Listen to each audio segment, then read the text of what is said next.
όλους τους φίλους. Σε αυτό το βίντεο θα πούμε κάποια πράγματα για το Light in Siku. Τι είναι λοιπόν το Light in Siku, τι εννοούμε όταν λέμε Light in Siku? Είναι τεχνική του in Siku με πολύ ψηλά εργαλεία, με πολύ λεπτό εξοπλισμό. Επειδή λοιπόν ο εξοπλισμός Tie Rubber έχει τα χαρακτηριστικά που θέλουμε, έχει λεπτό νήμα και λεπτό παράμαλο και το καλάμι μας μπορεί να μας βοηθήσει στο να χρησιμοποιήσουμε ελαφριά in Siku, οπότε θα μιλήσουμε για το πώς μπορούμε να δουλέψουμε ελαφριά in Siku με τον εξοπλισμό του Tie Rubber. Αυτό που πετυχαίνουμε χρησιμοποιώντας ψηλά εργαλεία, λεπτό εξοπλισμό, είναι να κατεβάσουμε ελαφρύτερα τεχνητά σε μεγάλα βάθη. Έχουμε πει στο παρελθόν ότι όσο πιο ελαφρύ είναι ένα τεχνητό, τόσο πιο φυσικά πέφτει στο νερό και τόσο πιο δελεαστικό είναι, τόσο πιο αποδοτικό. Ενώ σε άλλες περιπτώσεις με πιο χοντρό εξοπλισμό θα έπρεπε να ρίξουμε 130, 150 ίσως και 200 γραμμάρια τεχνητά, με τον λεπτό εξοπλισμό μπορούμε να χρησιμοποιήσουμε από 60 έως και 120 γραμμάρια τεχνητά, ανάλογα βέβαια με το βάθος και τις συνθήκες που επικρατούν. Προσπαθούμε να ρίξουμε όσο το δυνατόν ελαφρύτερο τεχνητό μας επιτρέπουν οι συνθήκες. Το in Siku είναι μια τεχνική που, όπως και το Tie Rubber, δεν είναι απαραίτητο. Δεν είναι απαραίτητα το τεχνητό, δεν πρέπει να είναι κάθετα κάτω από τη βάρκα απαραίτητα. Μπορεί να δουλέψει και υπογωνία. Υπάρχουν αρκετά τεχνητά στο εμπόριο που δουλεύουν και με γωνία, δεν χρειάζεται να είναι κάθετα. Οπότε, ανάλογα με τον εξοπλισμό που έχει ο καθένας και τα in Siku οπότε, ανάλογα με τον εξοπλισμό που έχει ο καθένας και το βάρος του Tie Rubber που χρησιμοποιεί, μπορεί ανάλογα να επιλέξει και το βάρος του in Siku που μπορεί να χρησιμοποιήσει. Για να μπορέσουμε όμως να κάνουμε in Siku με τον εξοπλισμό του Tie Rubber, θα πρέπει να επέμβουμε πάνω στο τεχνητό και να αλλάξουμε τα αγκίστρια. Ανάλογα βέβαια και με τι μέγεθος αγκίστρια φοράει το κάθε τεχνητό. Για να μην σας μπερδέψω, θα σας πω το εξής. Για να κάνουμε in Siku με τον εξοπλισμό του Tie Rubber, θα πρέπει απαραίτητα τα αγκίστρια μας να είναι μικρά, σαν αυτά που χρησιμοποιούμε στο Tie Rubber. Αν βάλουμε μεγάλα αγκίστρια, το μαλακό καλάμι του Tie Rubber δεν θα μπορέσει να καρφώσει στο στόμα του ψαριού. Κάθε αγκίστριο, όπως έχουμε πει, ανάλογα με το μέγεθος και τον όγκο που έχει, χρειάζεται την ανάλογη δύναμη για να διεισδύσει μια επιφάνεια στο στόμα του ψαριού. Θα πρέπει να ξεφύγουμε από την ιδέα, από την φιλοσοφία ότι τα μικρά αγκίστρια πιάνουν μικρά ψάρια και τα μεγάλα αγκίστρια πιάνουν μεγάλα ψάρια. Το Tie Rubber μας έχει δείξει ότι και τα μικρά αγκίστρια μια χαρά πιάνουν και πολύ μεγάλα ψάρια. Παράδειγμα, αυτά εδώ τα αγκίστρια είναι συνήθως που φοράνε τα τεχνητά των in Siku πάνω, τα εργοστασιακά. Δεν είναι τεράστια, δεν είναι όμως και αυτό το μέγεθος που θέλουμε. Για να καταλάβετε, σε σύγκριση με το μέγεθος του αγκιστριού που φοράει το Tie Rubber, είναι αυτό εδώ. Αυτά εδώ τα αγκίστρια θέλουμε για να κάνουμε in Siku με τον εξοπλισμό του Tie Rubber. Μικρά και ελαφριά.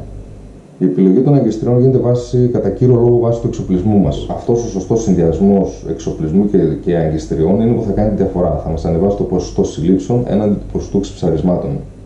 Ψάρια πάντα θα χάνουμε. Το θέμα είναι αυτά που χάνουμε να μην είναι περισσότερα από αυτά που πιάνουμε. Τι κερδίζουμε λοιπόν, τι πλεονεκτήματα έχουμε και για ποιο λόγο να μπούμε σε όλη αυτή τη διαδικασία το να τροποποιήσουμε τα τεχνητά μας, τα in Siku μας και να καθίσουμε και να αλλάξουμε τα αγκίστρια. Το πρώτο και βασικότερο είναι ότι μπορούμε να εκμεταλλευτούμε τον εξοπλισμό μας και να κάνουμε και μια άλλη τεχνική που επίσης είναι πάρα πολύ αποδοτική. Ένα δεύτερο, όπως έχουμε πει, είναι ότι μπορούμε να ρίχνουμε πολύ ελαφρύτερα τεχνητά που είναι πάρα πολύ αποδοτικό το πιο ελαφρύ και αυτό μετά σημαίνει ότι το ελαφρύ είναι και πιο ξεκούραστο. Ένα τρίτο είναι ότι τα ψηλά εργαλεία έχουν αποδείξει ότι είναι πιο αποδοτικά. Όποιος χρησιμοποιεί ψηλά εργαλεία θα έχει δει τη διαφορά και την απόδοση που έχουν σε σχέση με τα χοντρότερα εργαλεία. Και έχουμε και δύο ακόμη πάρα πολύ βασικά πλεονεκτήματα, θα σας εξηγήσω αμέσως. Όταν παλιότερα αλλάζαμε τα αγκίστρια των τεχνητών του in Siku και βάζαμε μεγαλύτερα και πιο βαριά, αυτοί που έχουν ασχοληθεί με το in Siku θα έχουν παρατηρήσει, θα θυμούνται ότι είχαμε πάρα πολλά άστοχα χτυπήματα. Δηλαδή τα ψάρια χτυπούσαν το τεχνητό μας και δεν πιανόντουσαν, δαγκώναν το μολύβι. Αυτό συνέβαινε για δύο λόγους. Πρώτον, γιατί τα αγκίστρια ήταν βαριά και με την αναρρόφηση που έκανε το ψάρι δεν μπορούσε να τα βάλει στο στόμα. Γιατί έχουν πει ότι το ψάρι όταν επιτίθεται ταυτόχρονα ρουφάει. Λοιπόν, και το δεύτερο και σημαντικό είναι ότι το βαρύτερο τεχνητό έχει μεγαλύτερο όγκο, που σημαίνει ότι είχε περισσότερες πιθανότητες το ψάρι να δαγκώσει πάνω στο μέταλλο χωρίς να πιαστεί. Οπότε με το ελαφρύτερο τεχνητό που χρησιμοποιούμε, μειώνουμε τον όγκο του μολυβιού και παράλληλα τα ελαφριά αγκίστρια είναι πολύ πιο εύκολο με την αναρρόφηση που κάνει το ψάρι να τα πάρει και να τα βάλει στο στόμα του. Συμπέρασμα ότι έχουν περισσότερες συλλήψεις και λιγότερα άστοχα χτυπήματα. Τέλος, ένα ακόμα βασικό πλεονέκτημα είναι ότι δεν έχουμε μεγάλες απώλειες τεχνητών. Δεν σκαλώνουν τα τεχνητά μας τόσο εύκολα στο βυθό, λόγω ότι τα αγκίστρια μας είναι μικρά, ελαφριά και αργούν να πέσουν. Σε αντίθεση με τα βαριά αγκίστρια, τα μεγάλα αγκίστρια που πολύ πιο γρήγορα πέφτουν και σκαλώνουν κάτω στο βυθό. Τώρα θα σκέφτεστε πού είναι η παγίδα, γιατί φυσικά τίποτα δεν έχει μόνο πλεονεκτήματα. Το μειονέκτημα είναι ότι ξεχνάμε τα μαύρα ψάρια και ειδικά τα μεγάλα, διότι με τόσο ψηλά εργαλεία δεν μπορούμε να τα κοντράρουμε και με την πρώτη ευκαιρία θα βραχώσουν και θα μας κόψουν το ψηλό μας το παράμαλο. Και δεύτερον, είναι ότι τα ψηλά εργαλεία δεν συγχωρούν λάθη. Θα πρέπει οι κόμποι μας και όλο το στήσιμο του εξοπλισμού μας να είναι άψογο, αν θέλουμε να έχουμε πιθανότητες να βγούμε νικητές σε μια μάχη με ένα μεγάλο κόκκινο. Τώρα, για το πώς δουλεύουμε το εντσίκου με το καλάμι του αεράμπερ, δεν είναι κάτι δύσκολο. Δεν το χτυπάμε βία όπως κάναμε παλιότερα με πιο χοντρό εξοπλισμό, με το πιο σκληρό εξοπλισμό. Κάνουμε απαλά χτυπήματα ή απαλά jerks, όπως λένε και οι ξένοι.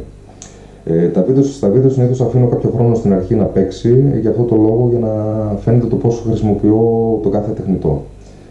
Οπότε παρακολουθείτε τα βιντεάκια και ό,τι απορίες έχετε τις λύνουμε. Η κατασκευή του τεχνητού μας δεν είναι κάτι ιδιαίτερο. Έχουμε δείξει και σε παλιότερο βίντεο το πώς κάνουμε. Αν κάποιος φίλος ζορίζεται ή μπερδεύεται, μπορεί να πάρει από ένα έτοιμο τεχνητό το χταποδάκι, να βγάλει τα αγκίστρια και σύμφωνα, οι περισσότεροι παιδιά ζοριζόμαστε εδώ στο μήκος που έχει αυτό το κορδόνι για να μας έρθει ακριβώς η απόσταση όταν θα βάλουμε τη χάντρα και το solid ring. Οπότε σύμφωνα με αυτό το τεχνητό, με αυτό το χταποδάκι, χρησιμοποιώ ακριβώς τα ίδια υλικά που χρησιμοποιώ και στο tie rubber, δηλαδή το ίδιο νήμα. Αυτό είναι 50 λίμπρες, δεν χρειάζεται πάρα πολύ χοντρό. Θέλουμε ένα νήμα το οποίο ναι να είναι δυνατό, αλλά στα μικρά αγκίστρια να μας κάνει και καλούς κόμπους, γιατί το χοντρό το νήμα με τα μικρά αγκίστρια θα έχουμε θέμα. Εγώ δένω πρώτα το πρώτο αγκίστρι, τέλος πάντων δένω ένα αγκίστρι στην άκρη, με όποιο κόμπο ξέρει ο καθένας. Λοιπόν, αφού δέσω το αγκίστρι στην άκρη, έπειτα παίρνω το έτοιμο, μετράω την απόσταση που θέλω να μου βγει το κορδόνι, εδώ. Οπότε σε αυτό το σημείο κάνω και τον κόμπο. Τώρα σας βγει και λίγο πιο μακρύ, δεν πειράζει. Πιο κοντό αν σας βγει θα ζοριστείτε.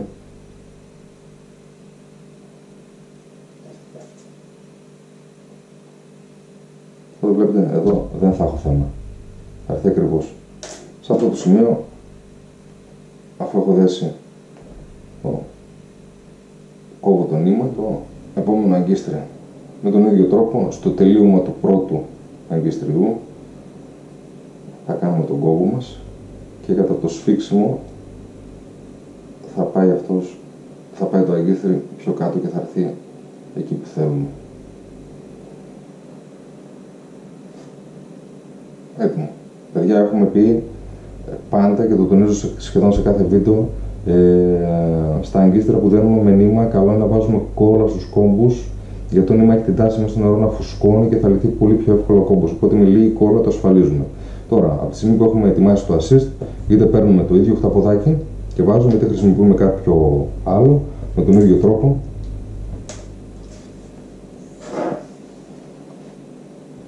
Παίρνουμε την μπετονιά.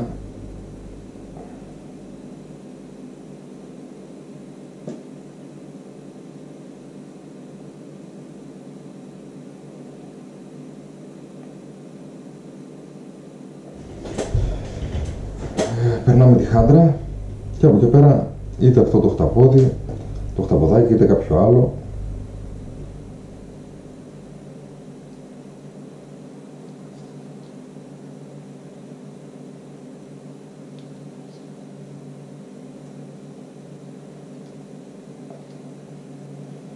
Περνάμε μέσα, παίρνουμε πάλι την μπετονιά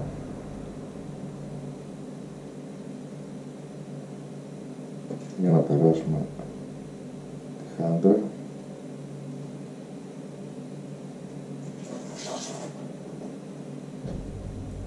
Και περνάμε και το solid ring.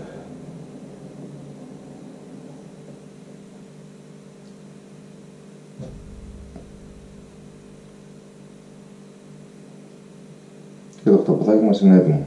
Βλέπετε τα αγκίστρια ούτε που φαίνονται. Πιο μικρά, πιο ελαφριά.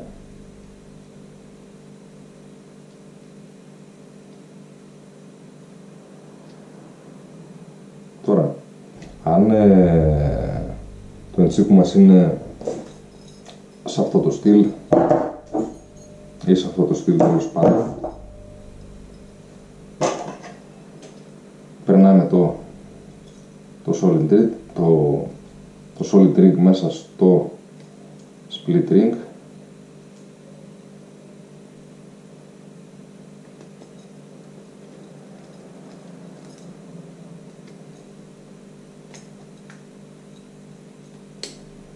Και το τεχνητό μας είναι έτοιμο. Αν το τεχνητό μας είναι εντσίκου slider, δηλαδή είναι εντσίκου το οποίο έχει τρύπα μέσα, όπως σε αυτό το στυλ. Εντσίκου είναι και τα δύο, απλά το ένα είναι ενσωματωμένο, είναι σταθερό το χταποδάκι πάνω στο τεχνητό, ενώ σε αυτό το χταποδάκι ή μάλλον το μολύβι μπορεί να κινείται ελεύθερα πάνω στο παράμαλό μας. Μην τον μπερδεύετε με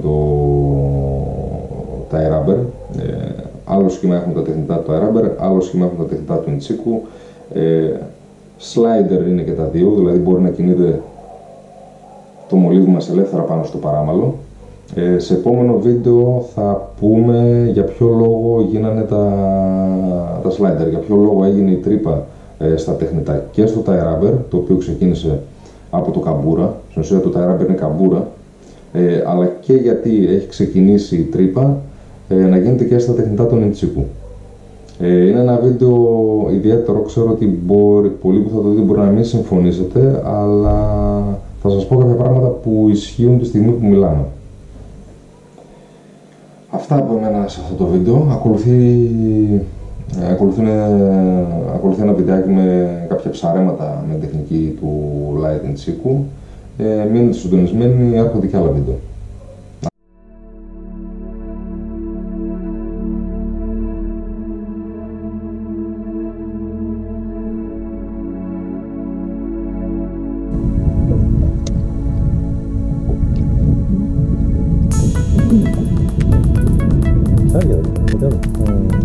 Κοίτα εδώ.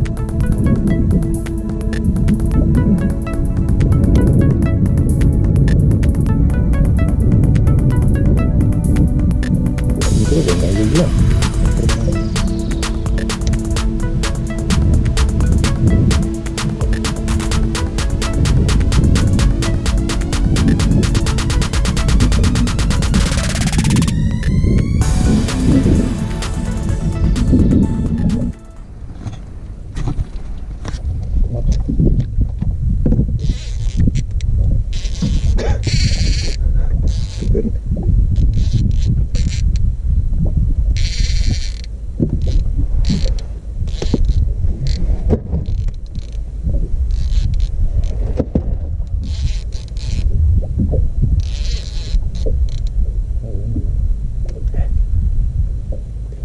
Δεν είναι μεγάλο.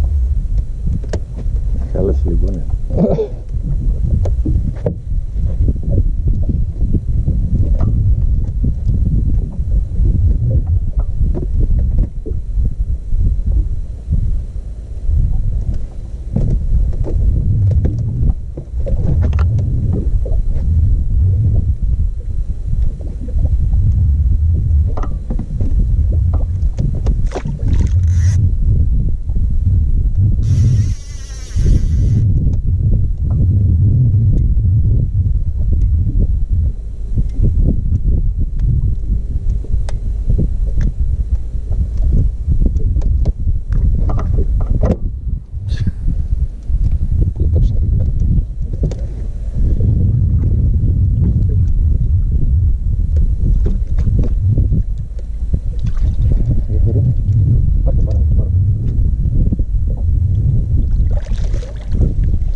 Δίκαια μοιρασιά. Πάρτε μέσα να πω.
είναι short jigging είναι. Σε τι αφορούμε short jigging?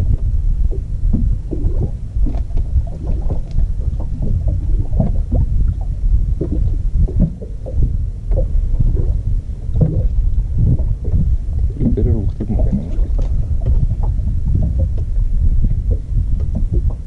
Κατονάκι. Μπα, όχι.